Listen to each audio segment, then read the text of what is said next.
As a son of a public school teacher, I have watched this work be done hands-on. I know the commitment that it takes. I know what it takes to love a child that's not yours.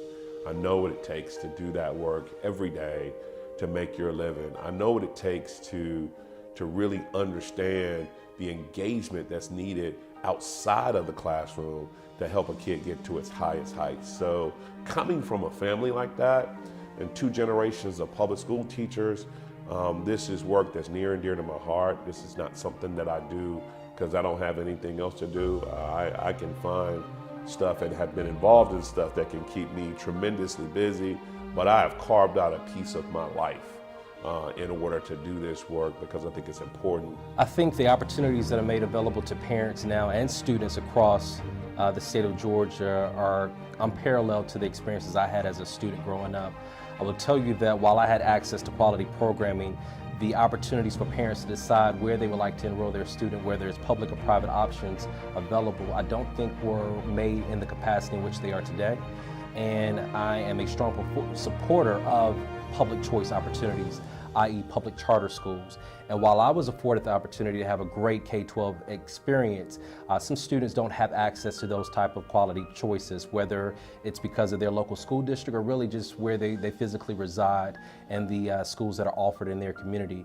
So I think that parents today should take advantage of the options that they have available. Sometimes parents aren't familiar with the opportunities that exist in their backyard because they just don't have access to that information. Being able to choose the quality of education that you're seeking as a parent is just as important as being able to wake your child up and send them to school, because you have a direct decision on what that next step is going to be like for your child in life. Underperforming schools have an impact, a generational impact actually, on our entire communities. The majority of our underperforming schools are actually in underserved or disadvantaged communities. And without a strong education system, without turning these schools around, we will continue the cycle of poverty that has plagued far too many people who look just like we do. I personally believe that we've got to have strong teachers inside of our classrooms. We've got to have phenomenal principals. We've got to have school choice is certainly a part of the option, but we've also got to do more in our communities. Parents have a vital role to play in closing the literacy gap that far too often we see plague our community. When we think about the literacy gap specifically, that's a gap that starts well before a kid walks into the doors of a schoolhouse. It's actually a gap that starts at around ages 3 or 4. And so as a parent, if you're not reading to your child at home, if you're not you're not playing the music, if you're not talking to them using full and complete sentences, they're going to have a hard time when they show up at the schoolhouse at 6 years old for the first time. Students today have a lot of challenges that I didn't face, that people in my generation didn't face. There was no Facebook in my generation, no social media. There were no smartphones. There were no sort of constant eyes on the screen. So all those distractions create yet another barrier for quality education for students. Solving the puzzle of public education is going to require us all to rethink what public education should be doing. Today's students have different learning styles, different learning abilities. We have technologies that allow us to customize education, customize information flows, appeal to learners in their best way possible. I have a good friend who always says that education is the escalator to upward mobility. And I believe it. Education is in fact the escalator to upward mobility. I would say the biggest challenge that many young people face actually has to do with some of the adults in the room. And I know that's probably not a very popular thing to say, but I do recall the day when my teachers were just like extended family. And that was because most of us lived in the same community where we attended school. Our teachers went to church with us. They were part of the same civic organizations. We knew them and then they knew us. There was no ducking and hiding when you went to the grocery store, because if your teacher was there, she was going to say hi to your parents. We've lost a little bit of that. We lost a lot of that.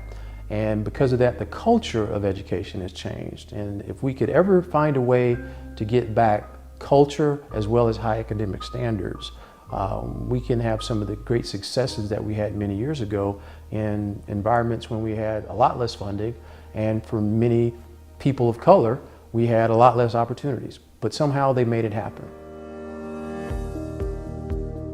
I think school choice is critically important. I don't think school choice is a panacea, a silver bullet that's going to solve all of our issues with public education. Ultimately, we have to reform the traditional public schools, which are going to provide education for a majority of students. However, I think school choice needs to be an option in greater supply. Many times, whether the school district or the teachers and the teachers unions believe the school and or the school district is providing adequate education, if you have parents standing up and speaking out, making their feelings known, expressing concerns and dissatisfaction with the school system or the school, those concerns ought to be heard. We can create options within the public school system for parents who don't have the means as my parents did.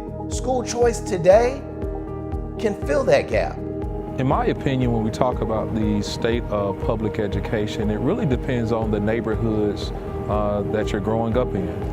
In some neighborhoods, public education really works for the families, but in others, you've seen these cyclical challenges and issues that have led to what most might call failing schools.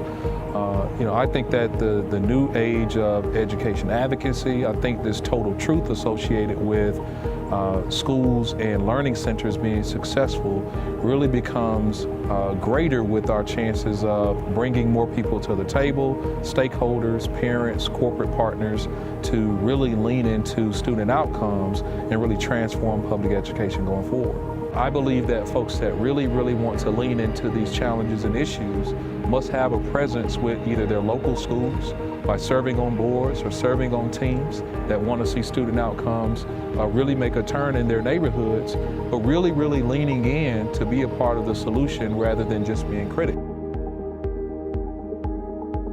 We've known that schools have been failing for decades. We know that these neighborhoods and where poverty lives, that our kids are under-resourced, they're being undereducated, and for far too long, I just believe that people just don't care. If we put the same amount of care and concern in those without as we would with our own children, I think we start to actually move the needle. Parents need to be able to have the opportunity to dream, to aspire better things and better situations. They need to see a pathway outside of their current situation. Everybody should be a right for everyone to have at least the opportunity. Right now, when you're looking at what the public schools are offering our families, offering our communities, for the ones that are working and performing, we need to champion them. We need to make sure that they are getting their voice heard. We need to make sure that people know that they're there and they're getting the job done. For the ones that are not performing well, we need to raise our hand and say, how do we get it fixed? Is there something they're missing that we need to make sure that they get? Is this a school, quite honestly, that maybe needs another option, maybe need another vision, may need another road to get our kids from that community and those families educated. And so we are about, and better outcomes for our kids, helping to make sure that conversation is understood and it's happening, and then when it makes sense to be a part of it.